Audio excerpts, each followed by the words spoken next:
California from one of my garages. Working on my 85 GT, replacing the cradle or the control arm bushings, and I'm doing the lower control arm bushings right now. I've already done the top ones, and just wanted to give you, I guess, a quick video like Buddy Craig does of how I do mine. I do it with what I have for tools. So anyway, what I've done is I've already pulled the shock out and the brake caliper, and I've also broke loose the bottom ball joint, and I wanted to explain how I do that. I do the top and bottom ball joints the same way. I take a standard spark plug socket. This is the one that fits larger sockets than, I guess, the older cars. I then take you can use a heavy washer or a piece of, this is just a little piece of plate I had, and drilled a hole in it to fit this 5/16 bolt and nut. And what I do is, spark plug socket will go completely over the upper, in this case, the upper ball joint nut. It doesn't have to fit it, it just has to be larger than it, so this fits over it. I then put the bolt through the plate and put the socket on top of it, and the head of the bolt goes against the lower ball joint stud. And then what you do is you just put a wrench on the head of the bolt to hold it from turning, and you rotate the nut and put a bunch of pressure on the stud.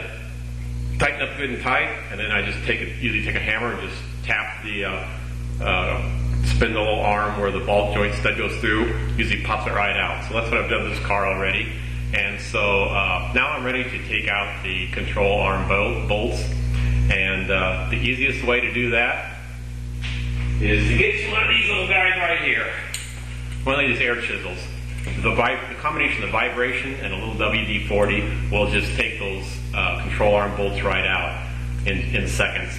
Also works for cradle bolts if you're dropping a cradle out. Best investment you can make for about $20. So I got it all set up here. I have everything loose, and I'm just getting ready to take the control arm bolts or get them loose.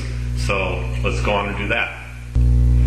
Okay, as you can see, here's the one of the cradle arm bolts, and if you look down over here, you can see I've taken the nut off and I flipped it over, put it on backwards, and left a little bit of the stud sticking out. And what that allows me to do is I can put my impact chisel on there, or my air chisel on there, and protects the threads, but yet gives me some place to rattle on.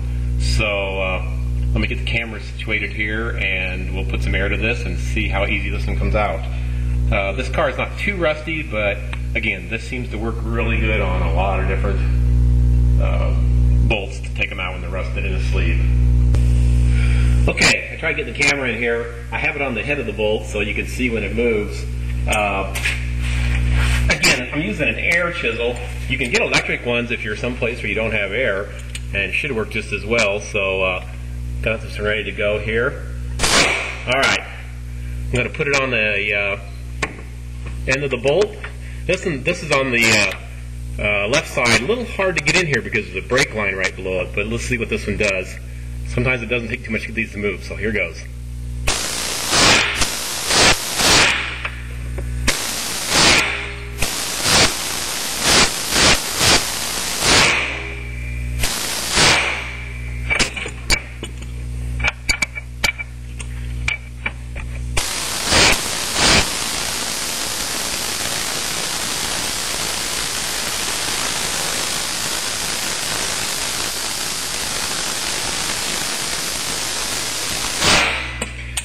Well, that one took a little work, but as you can see, you can just see the rust come flowing out of it when it comes loose.